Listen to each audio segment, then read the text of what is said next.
Live. We are back. We are consistent. We are legion. The last one's a little questionable. No, we are back. We are going to be doing phase 2, I believe, of the Grow series, where we are prioritizing our back health as the number one priority. And then the second priority is going to be grow. And in this case, it would be growing the muscle. We have a special guest that's also going to be in the video. This is my training partner. I didn't ask him if he wants his name on the internet, so we were going to not disclose his name as of yet, but I will put up his IG handle. And if you like his style, his training methodology, how he looks, his muscles, feel free to give him a shout out on IG. So yes, jumping right in.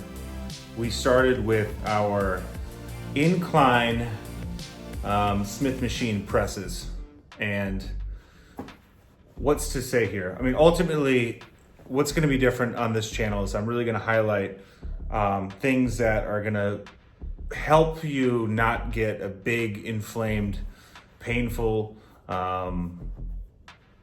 back issue, more or less. Okay, so like for here, the reason we're not doing a straight barbell is because, again, back health is the number one priority. We feel like if the Smith machine is being utilized to its full capacity, there's not a lot of like back and forth movement. The stabilizer muscles aren't going crazy.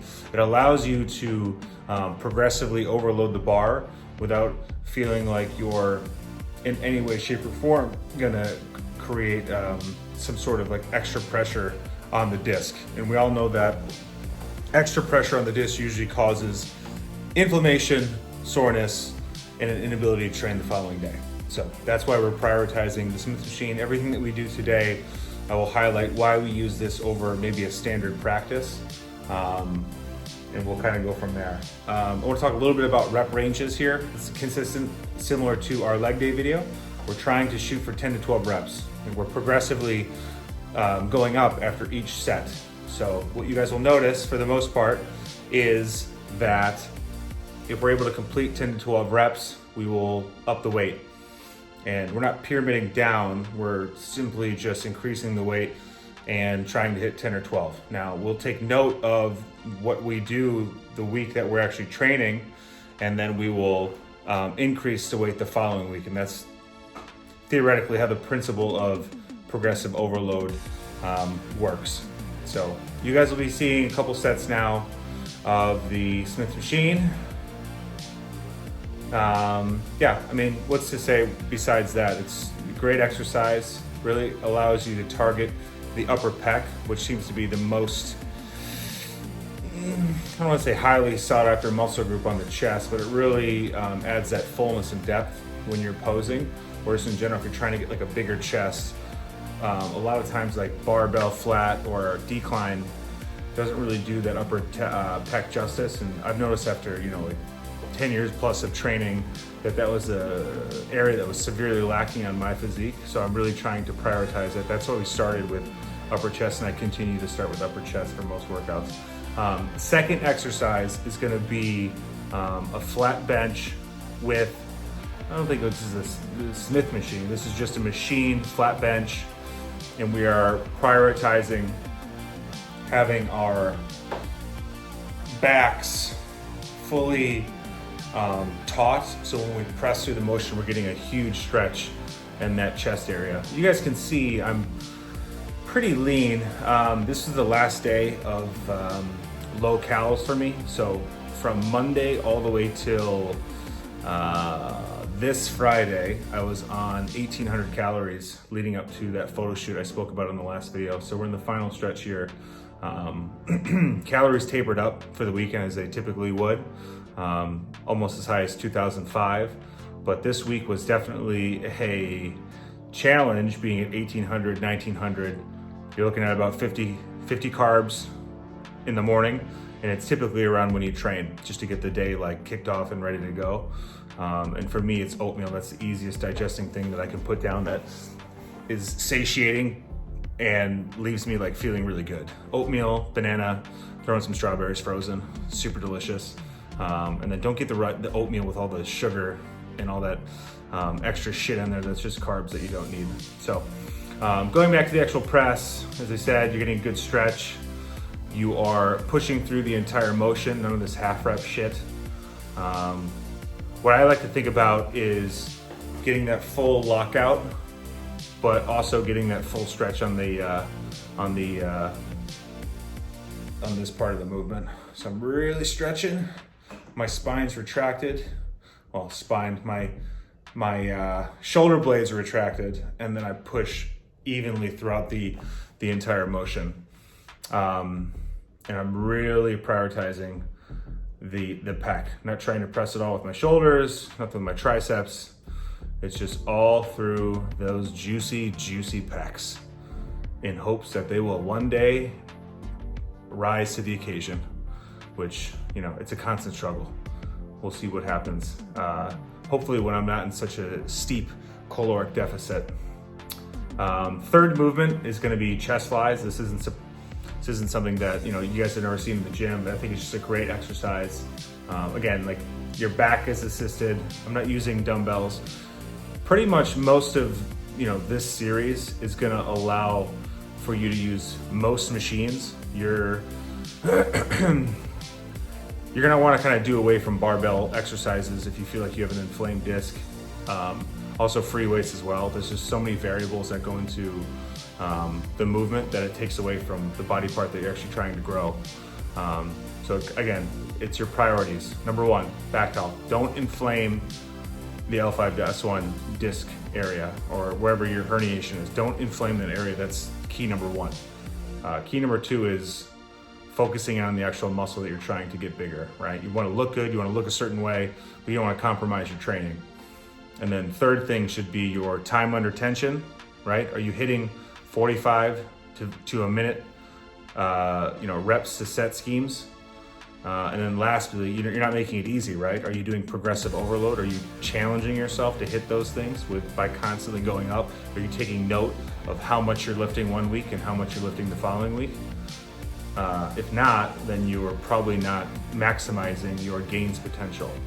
There's actually a wardrobe change in here I want to highlight. I went from the other top to this new Callum von Moger, I don't think it's new, but sorry, new for me, Callum von Moger top, and it's a stringer. And as you guys can see, chest day, couldn't see the striations on the middle. So I was like, I want to see them striations.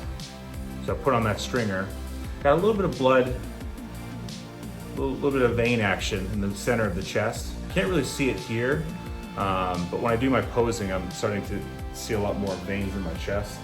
I think I'm around 6 to 7% body fat now. I mean, it was definitely a challenge this week. It was really, really tough. Don't encourage anybody to get that low body fat unless you have like a photo shoot or a bodybuilding competition coming up. It is tough, let me tell you. But I mean, the discipline required to do it, obviously, if you can do it, is something that you can take away and apply to anything else in your life. So the only downside is you gotta try your best not to be an asshole. And that's easy thing to do when you have no fat on you, or when your fat macros are below 50, let me tell you. So yeah, continuing with the flies, this should be the last set here for us. Really focusing in on that squeeze. Not so much caring about if my hands touch. It's more so that my elbows are straight, and then I'm coming to a point where I feel full activation at all times on the chest. I can't stress enough this mind-muscle connection. Everybody talks about it, but it's something that you really have to do for yourself and get in the zone, whether that's through your music or, you know, you don't like music, you don't like training music, takes you out of the zone. I prefer music personally because I think it really gets me zenned out on what I need to achieve for the day. Exercise number 4, another press, but this is a decline press machine. This is a great overload machine. I feel like you can really strap on the weights and there's not a huge issue with having to go light. You know, if you feel, I definitely felt my strongest on this machine. Maybe that's just decline in general, you feel your strongest. But great pump, got some extra reps in there the very first set. yeah, it's just a great movement, and it really doesn't do anything for the back. I want to highlight something about the belt. You guys might have noticed that we're both wearing a belt. It's really great for bracing, and it's also great for controlling your breathing on the sets. My partner had a problem with bracing techniques, and he felt like he was always kind of overextending his abdominals, so that way when he would go into posing, he had a hard time like retracting his stomach inward. And for me, I kind of felt that when I was doing like really heavy. I felt like I was pushing out so hard that it was actually changing the physique of my stomach. I think a belt kind of acts as like a happy medium to be like, hey dude, like all your movement, stabilizer, everything is being generated through your core. So keep that thing super tight at all times, so that way you don't affect your physique in any like negative way. I mean, ultimately, you want to look good. Obviously, you want performance as well. But if you have a massive beer gut, beer belly looking situation, that doesn't really not go hand in hand with you in the weight room. You want to have like big, wide shoulders, tapered waist, and obviously, hopefully, juicy legs, which we're trying to get right now, but it's difficult. Cue the sad music. Okay, we're back. No, I think it'll be fine. We'll get those legs going. Any points about this machine? I would say in the video, you're gonna see like 10 to 12 really clean reps. And then, towards the end, you'll probably see us try to pop out a few extra ones. Those are just forced reps at the end. Just trying to drive as much blood into the muscle as you possibly can. Intensity wise, I'd give this workout like a 6 out of 10 for us. Like this is like, 5 to 6, extremely low energy, extremely low, I don't want to say passion, but it's just such a hard week dieting that hard. And I think this is like the 5th day of us training. So it's just kind of wrapping up to the end of our training week, and it's just really hard. You have to like grind it out. You're not really feeling a pump. So in terms of actually like feeling everything in a really positive way, it wasn't exactly the best at all.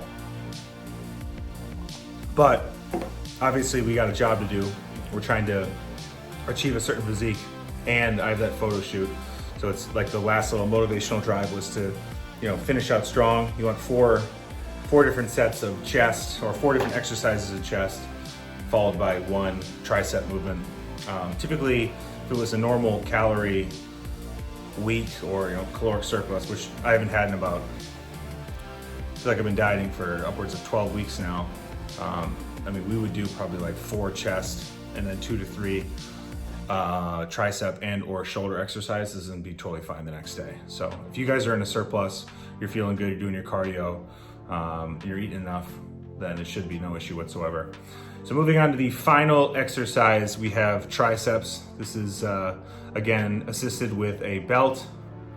If you are struggling with your back, this is the only one that's not assisted with like a pad or a sitting.